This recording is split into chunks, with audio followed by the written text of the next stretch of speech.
राधा, थोड़ा समय शोन को भी दे दो।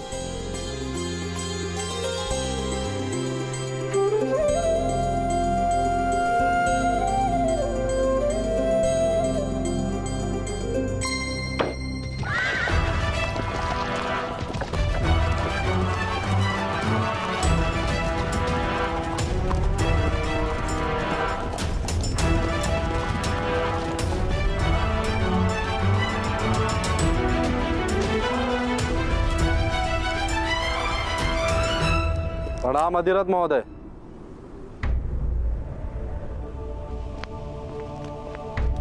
राम महोदय, क्या है ये सब? हमें सूचना मिली है कि आपने बाढ़ से किसी बालक की रक्षा की है, उसके लिए धन्यवाद। किंतु अनाथ बालकों को राज्य के अनाथ आश्रम में पहुंचा देने का कर्तव्य था आपका। अनाथों की रक्षा का दायित्व और अधिकार ये दोनों ही राजमाता का है, ये आप अच्छे से जानते हैं।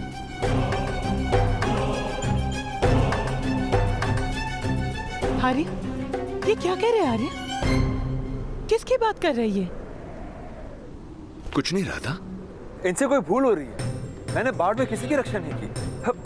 वास्तव में मैं अपनी ही रक्षा करने ही से कर पाया। सुषेण, किसी अनाथ बालक को अपना कहकर अधिकार कर लेने को हत्या से भी बड़ा पाप माना गया है, और ये बात तुम अच्छी तरह से जानते हो ना?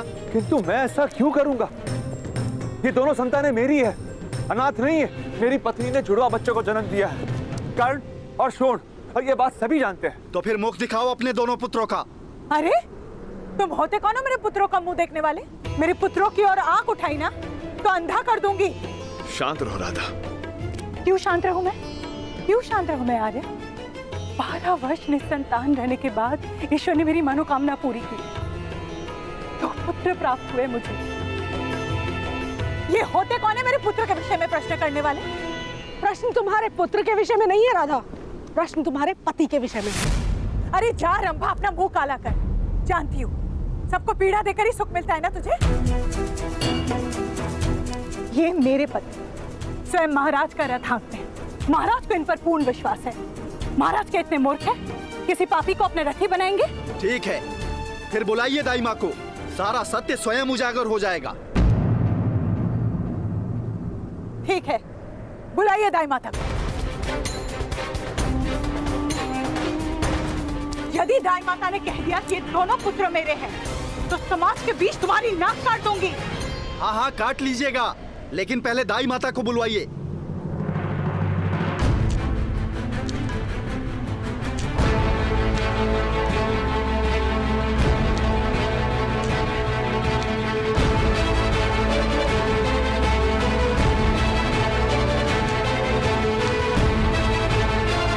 बताइए सबको रात को क्या हुआ था? मेरे हाथों राधा के एक ही पुत्र का प्रसव हुआ, दो नहीं।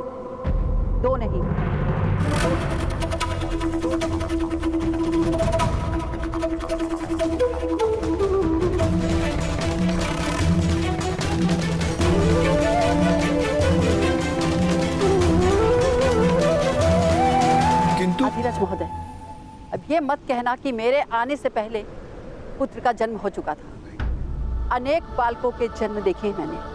समझ तो मैं उसी समय गई थी जब आपने बालक को मेरे हाथ में दिया था कि उसका जन्म 1 प्रहर पहले हुआ।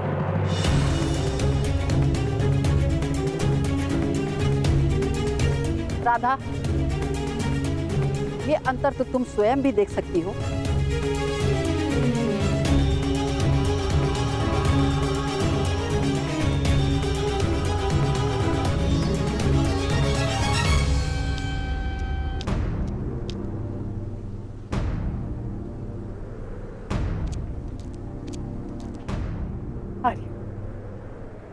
आर्य, ये क्या कह रही है?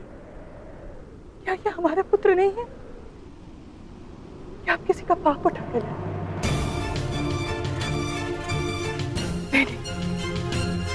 नहीं, इतना सुंदर, ऐसा निर्दोष बालक के किसी का पाप नहीं हो सकता है आर्य। ये मेरा पुत्र है, ये मेरा पुत्र है आर्य। क्या जाने किस जात किस वंश का है ये बालक। यहाँ रहकर सूद के सारे आवासों को भ्रष्ट कर देगा। इसे ले जाइए यहाँ से।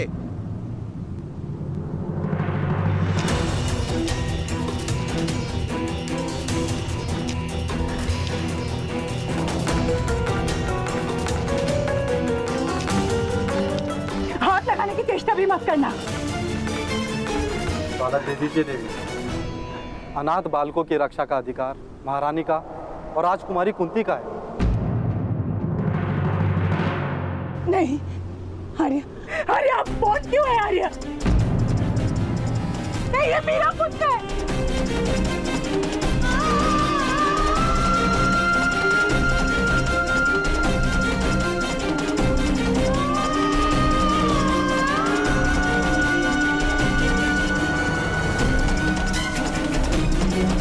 मैं प्रतिज्ञा लेता हूं, इस बालक के विषय में मैं अपने मुख से कभी किसी को कुछ नहीं कहूंगा।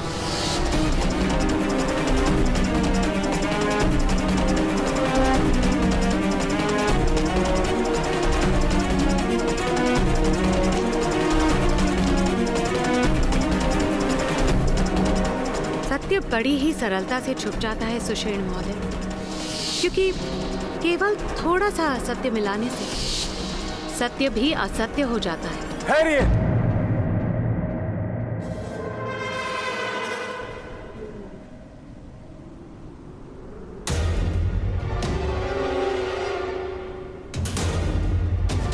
ये सत्य है, राधा ने इस बालक को जन्म नहीं दिया, किंतु ये मेरी संतान है।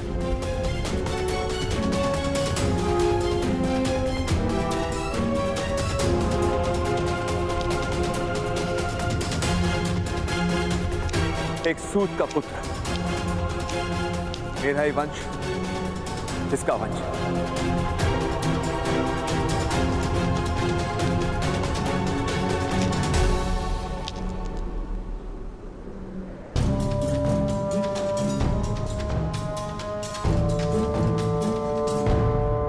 वो कैसे अधिरथ सुषेण, विस्तार से बताइए।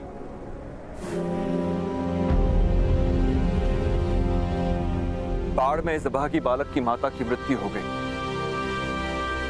मैं केवल इस बालक की रक्षा कर पाया, इसकी माता की रक्षा नहीं कर पाया मैं। किंतु इस बात से ये बालक तुम्हारा पुत्र किस प्रकार हो जाएगा धीरथ? इसकी माता मेरी पत्नी थी, मेरी दूसरी पत्नी।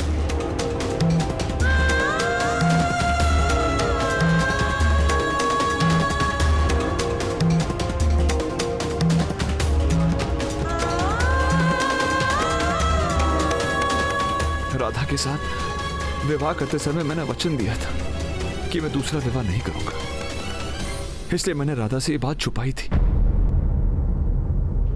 लो भाइयों, कर लो बात। एक चोरी पकड़ने आए थे, यहाँ तो उससे भी बड़ी चोरी सामने आ गई।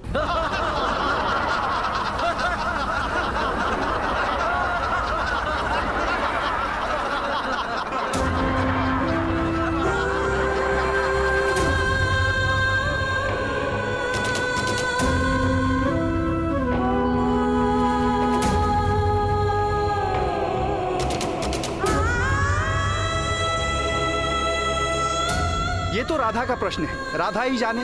यदि हमारा धर्म और समाज भ्रष्ट नहीं होता तो हमें क्या करना है? चलिए यहाँ से।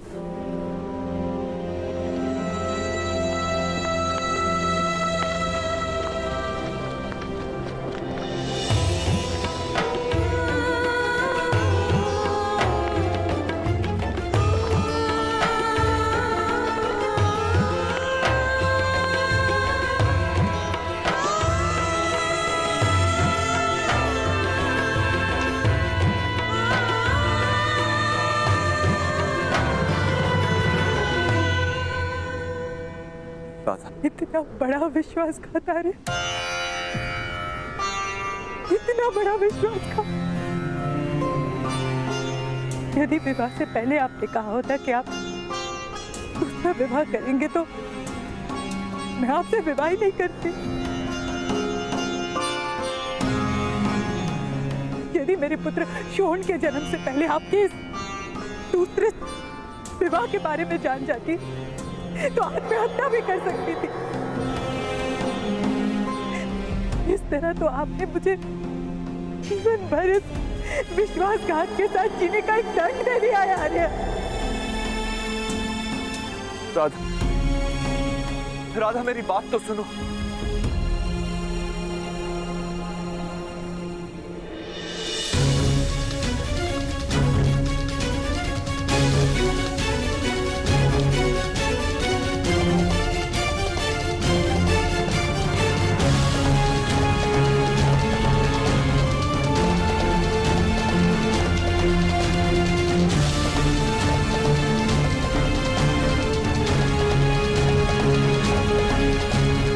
कभी मेरा पुत्र नहीं बन सकता है आर्य।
शोण और कर्ण एक साथ। रुको,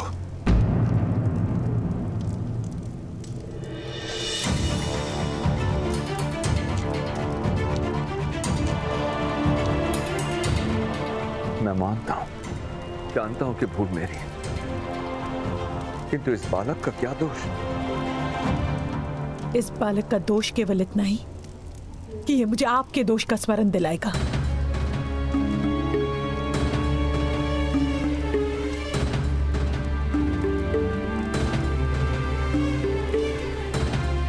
तुम एक स्त्री हो रहा था, किसी निरपराध बालक का त्याग कैसे कर सकती हो? यदि आपकी इच्छा को आदेश मानना और आपके पाप को पुण्य समझने का नाम स्त्रीत्व है, तो मैं स्त्री होने को अपना दुर्भाग्य मानती हूं। यदि ये बालक अनाथ होता तो मैं अवश्य से प्रेम देती, अपना पुत्र मानती, किंतु ये बालक आपके विश्वासघात का स्मरण बनकर रहा है आज। किंतु ये मेरा पुत्र है, ये मेरे घर से कहां जा सकता है? अपने ननिहाल जा सकता है। आपके दूसरे पत्नी के परिवार के पास छोड़ दीजिए इसे, वो लोग पालेंगे, आसरा मिल जाएगा इसे वहां। पर वैसे भी आज सारा समाज जानता है ये मेरा पुत्र नहीं है आर्य। कल इसकी माता का परिवार भी जान लेगा कि मेरे हृदय में शोण और इसके बीच अंतर है। उचित तो ये है आर्य कि आप इसे आज ही वहां छोड़कर आइए। आप इसे आज ही वहां छोड़कर आइए। आप इसे आज ही वहां छोड़कर आइए।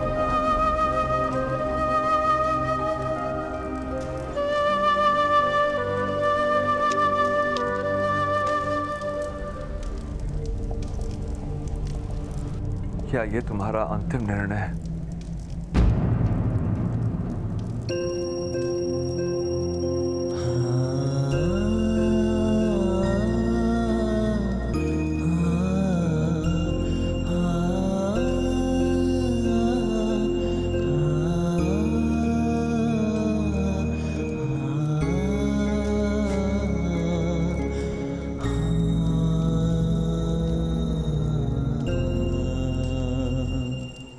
क्षमा करना पुत्र।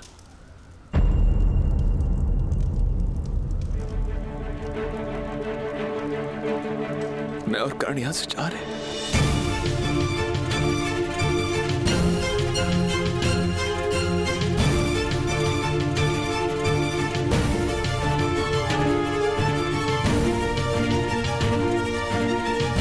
आप और कर हम मीरा और छोड़ का त्याग कर रहे हैं आर्या।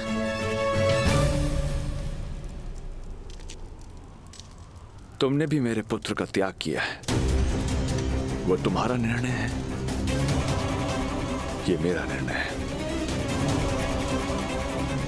राजा की सेवा, सारे समाज का सम्मान, इतनी संपत्ति सब त्याग देंगे इस बालक के लिए। निरुपाय हूं मैं राधा। अनाथ होने का ज्ञान मनुष्य की आत्मा को निर्बल बना देता है। मैं कर्ण के भाग्य में अनाथ होने का दुख नहीं भर सकता। तुम यथार्थ कह रहे। यदि कर्ण यहां रहेगा तो ये समाज उसके इसी दुख को बढ़ाने की चेष्टा करता रहेगा।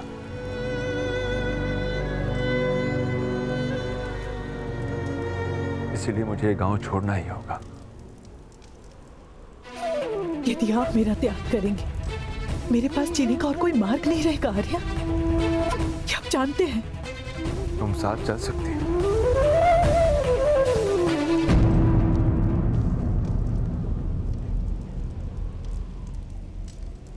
किंतु तुम्हें कर्ण को अपना पुत्र कहना होगा। और तुम समाज के सामने कभी यह सत्य प्रकट नहीं कर सकती कि कर्ण तुम्हारी कोख से नहीं जन्मा, तुम्हारी कोख से नहीं जन्मा।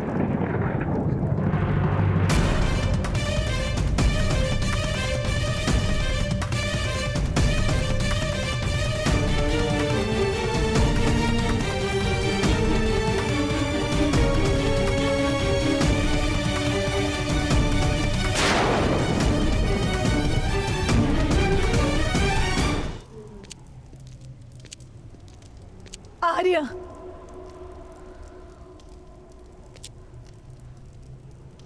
ठीक है, मुझे इस बालक को स्वीकार करना होगा।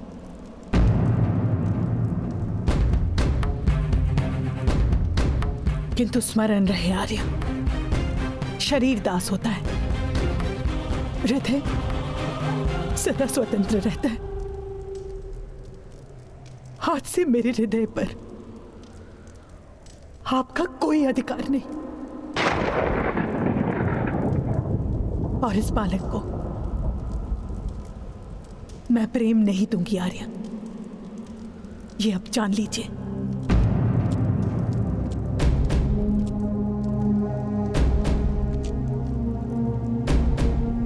जब मुझे कर्ण के समर्पण पर पूरा विश्वास होगा, तब मैं इसे अपना पुत्र मानूंगी।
आज की दौड़ इस पर्वत के नीचे तक रहेगी।